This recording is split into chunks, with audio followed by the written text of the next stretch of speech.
미국은 사실 대통령의 말이라도 해도 무조건 따르진 않습니다. 특히 군인들이요. 미국은 군인들이 진짜 전투에서 살아남은 사람들입니다. 이 제임스 매티스 전 국방부 장관만 해도요. 사람을 너무 많이 죽여가지고 오히려 국방장관이 될 때 결격 사유로 거론됐던 사람이고요. 그래서 별명이 미친 개입니다. 그런 사람들이 한미동맹을 지킨 겁니다.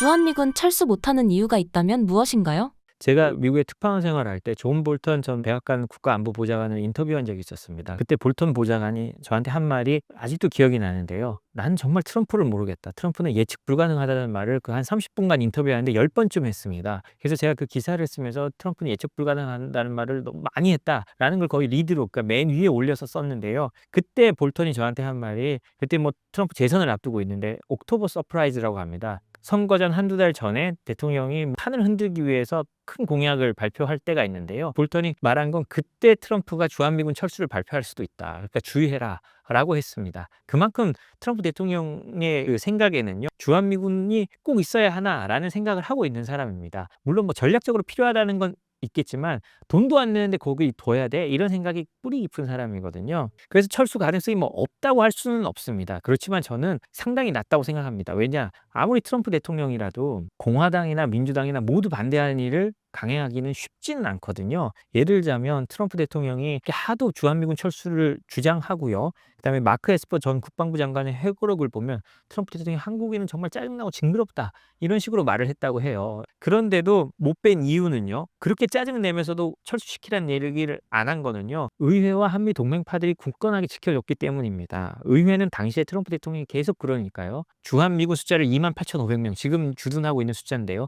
이거를 국방수권법이라고 매년 통과시키는 겁니다. 그 국방 예산을 어떻게 쓸지에 대한 법인데요. 그걸 하면서 28,500명이라는 숫자를 박아놨습니다. 그때 그래서 다 통과시켰고요. 그래서 바이든 시절에 그거 뺐다가 올해 국방수권법에는요, 트럼프 대통령이 될 것 같으니까 이걸 넣어서 다시 통과를 시켰어요. 공화 민주당 할 거 없이 주한미군 28,500명, 그리고 주한미군 꼭 숫자가 중요한 건 아닙니다만 있어야 된다는 공감대는 있는 겁니다. 당시에 트럼프 대통령이요, 한미 관계를 흔들고 주한미군 통해서 이득을 얻어내려고 하는 게 있었는데 당시 그 국방장관이나 이런 사람들이 듣고도 무시합니다. 예를 들자면 트럼프 대통령이 한참 그 북한과의 긴장이 고조됐을 때 미국인을 빼내야 된다고 말을 합니다. 왜냐하면 그 TV에서 그걸 보고요. 폭스뉴스에선가 그걸 보고 이게 주한미군, 미국에서 미국인을 빼내 소개령을 내려야 돼라고 합니다. 그리고 그걸 통해서 이제 자신의 의지를 보여주고 판을 흔들려는 거였겠죠. 만약에 그때 그 일이 일어났으면 한국 주식 폭락하고 난리가 났을 겁니다. 단순히 주식이 아니라 나라가 뒤집혔겠죠. 그때 미국 백악관 관리들이 트럼프를 설득합니다. "아직 우리가 전쟁할 준비가 돼 있지도 않고 증시가 폭락하고 세계 경제가 흔들릴 거다." 이렇게 말을 하는데 트럼프 대통령이 계속 그렇게 했거든요. 그래서 국방부에 말을 합니다. 그러니까 그 당시 국방부 장관이었던 제임스 매티스 국방부 장관이요, 그 명령을 그냥 무시해 버립니다. 못 들은 걸로 해버린 거예요. 그처럼 미국은 사실 대통령의 말이라도 해도 무조건 따르진 않습니다. 특히 군인들이요. 이게 참 신기한 건데요. 군인들이면 상명하복에 명확할 것 같잖아요. 미국은 군인들이 진짜 전투에서 살아남은 사람들입니다. 이 제임스 매티스 전 국방부 장관만 해도요, 해병 사병으로 출변해서 해병 사성 장군이 됐고 이라크 전쟁의 영웅입니다. 사람을 너무 많이 죽여가지고 오히려 국방장관이 될 때 결격 사유로 거론됐던 사람이고요. 그래서 별명이 미친 개입니다. 물면 안 놓는다고요. 이런 사람들은 대통령이 어이없는 지시를 하면요, 따르질 않는 거예요. 트럼프 대통령이 재임 중에 했던 가장 큰 지시 중에 하나, 이 매티스 장관이 또 안 따른 게 있는데 뭐냐면, 트럼프 대통령이 프랑스나 이런 데 가서 그 우리 국군의 날 행사 같은 이제 군 열병식을 보고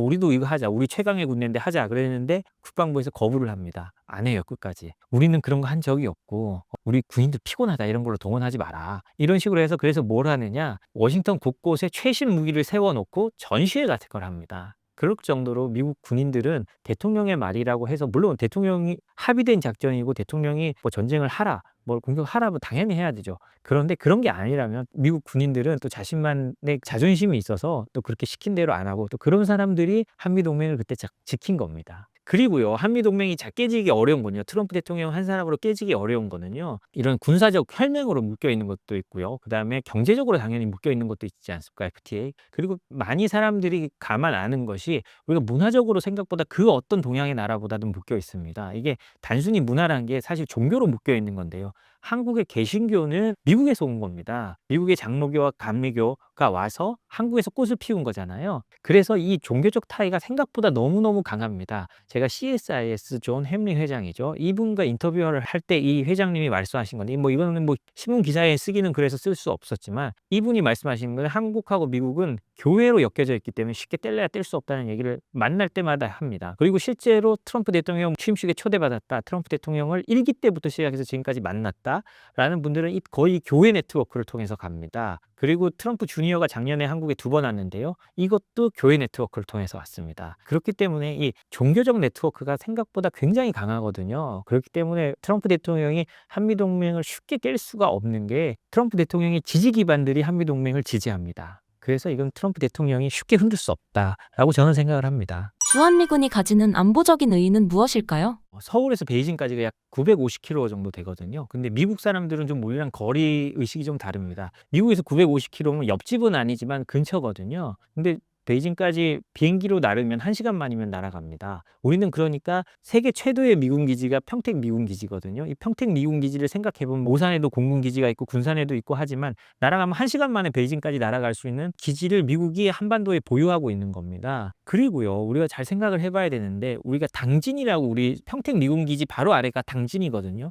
왜 이름이 당진인지를 좀 생각해 보면요. 당나라 포구입니다. 왜 거기가 당나라 포구일까요? 중국과 가장 가까운 곳이고요. 당진에 가면 우리나라에서 나지 않는 소나무로 지어진 한옥들이 있습니다. 그게 어디냐? 중국 산동반도에서 온 소나무로 지어졌거든요. 신기하죠? 오래전에 지어졌는데요. 그만큼 중국과 가까운 곳입니다. 미국의 입장에서는 가장 큰 전략적 경쟁자에게 가장 큰 미군 기지가 있는 곳이 이곳이거든요. 그러니까 미국이 뭐 이것을 포기할 수가 없죠. 트럼프를 통해 한국의 핵무장이 가능할까요? 트럼프 대통령이 그 비슷한 얘기를 한 적이 있습니다. 뭐 2016년 3월이니까요. 뭐 1기 대통령 되기 전에 뭐 한 얘기인데요. 미국이 지금처럼 나약한 모습을 보인다면 한국과 일본이 핵무장하는 상황을 배제할 수 없다. 이런 취지로 말을 했거든요. 그러니까 사실 트럼프 대통령이 그렇게 말한 거는 이게 방위비 분담을 안 하면 우리가 지켜줄 수 없다. 우리가 지켜줄 수 없으면 그쪽이 그렇게 할 거다. 뭐 이런 논리 구조상에 말한 거지만 어찌됐든 미국의 대통령 후보가 이렇게 말한 건 엄청 큰 겁니다. 미국은 핵 확산을 막는다는 건 미국의 아주 오래된 의무거든요. 사실 그래야 하는 거고요. 개발하다 보면 그게 어디서 어떻게 터질지 모르고 그 핵이 미국을 겨냥할 가능성이 높기 때문입니다. 사실 북한이 핵을 저렇게 가지고 있는 상황에서 한국도 핵을 보유하고 있으면 우리 방위에 좋은 건 저도 당연히 인정을 합니다. 그렇지만 전체적인 판을 보는 패권국의 입장에서 미국에서 봤을 때 한국에 과연 이 핵을 인정해 줘야 하느냐, 이건 다른 문제라고 생각합니다. 그리고 실제로 한국에 핵을 허용해 줘야 된다는 목소리는 아주 미국에서도 소수입니다. 뭐 우리는 뭐 그런 기사가 많이 나오지만 미국에서 아주 소수 의견이거든요. 그래서 우리가 핵을 가질 수 있는 상황에 오는 건 사실 굉장히 어렵습니다. 지금 우리가 비공식적으로 핵을 가지고 있는 나라들, 이스라엘, 파키스탄 뭐 이런 나라들을 보면요. 이 나라들은 NPT, 핵 확산 방지 조약에 들어가지 않은 나라들입니다. 지금 유엔이나 미국 그 서방 그다음에 중국과 러시아까지 북한 핵을 가지고 제재할 수 있었던 이유는요. NPT 조약에 들어갔다 탈퇴했기 때문이거든요. 그래서 벌을 주는 건데 우리는 NPT 조약에 가입돼 있는 나라거든요. 그래서 여기 또 탈퇴해서 핵을 만든다? 이건 조금 다른 문제입니다. 그래서 우리가 국제사회에 제재를 받을 여건이 만들어지는 거고요. 그때 뭐 미국이 동의할지 안 할지 모르겠지만 어쨌든 이걸 풀려면요. 단순히 우리나라의 의지가 아니라 국제사회의 모습이 그렇게 흘러가야 되는 겁니다. 그 모든 걸 조율할 수 있는 한국 대통령이 있을까? 저는 사실 그 정도의 정치력을 발휘할 수 있는 대통령은 없다고 생각하는데요. 그런 상황이 만들어졌을 때 우리가 상대를 어떻게 설득하느냐가 관건될 것 같습니다. 근데 그 상황이 올까 안 올까? 저는 사실은 가까운 미래에는 오지 않을 것 같다고 생각이 듭니다.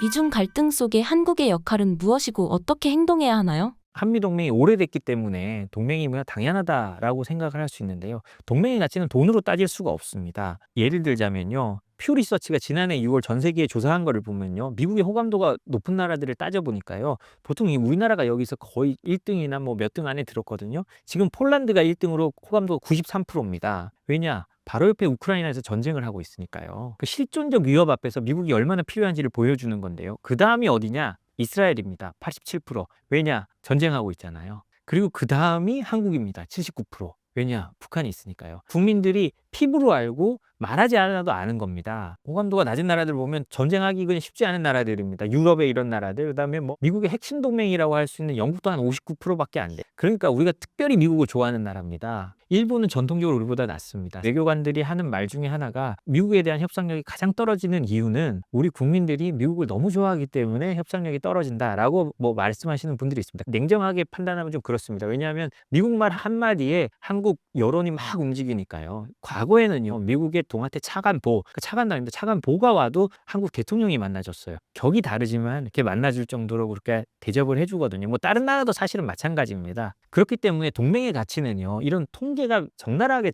보내줍니다. 안보에 위협이 있는 나라일수록 미국이 필요하고요. 그게 현실적이란 걸 우리만이 아닌 글로벌하게 그렇게 보여주는 겁니다. 그래서요, 우리가 미중 갈등 속에 우리의 역할이란 건 우리의 편은 명확합니다. 거기서 명확해야 되고요. 경제적으로 따져도 이게 사실은 단순히 우리가 무슨 사대주의를 하는 게 아니고요. 경제적으로 따져도 그렇습니다. 이미 주식시장이 그렇게 보여주고 있고요. 우리가 세계 경제가 굴러가는 걸 보면 경제적으로도 어느 쪽에 서야 이익이 남을지는 주가만 보거나 우리 무역 통계만 봐도 어떻다는 걸 알 수가 있습니다. 중국에 많이 수출을 한다고 하지만 중국에 수출하는 것 상품들의 대부분이 다시 미국이나 유럽으로 가고 있잖아요. 그렇기 때문에 경제적으로 봐도 그렇고요. 그럼 우리가 이때 어떻게 해야 되느냐? 미국을 향해서는 동맹의 등급을 올려야 합니다. 케네스 와인스타인 전 일본 대사가요, 허드슨 연구소 일본 석자로 있는데요. 이분이 쓰신 글이 아마 트럼프 대통령 취임하기 전에 쓴 글인데, 트럼프 대통령이 되면 동맹의 등급에 따라 관세가 부과될 거라고 했습니다. 그런 걸 보면요, 냉정하게 생각하면 우리가 동맹의 등급이 일본보다 낮거든요. 탑티어 등급이라면 뭐 당연히 나토, 유럽, 뭐나 파이브 아이스 국가, 영국, 캐나다 뭐 이런 나라들이 되는 거고요. 그다음 나토가 있겠고요. 그리고 일본이 있고,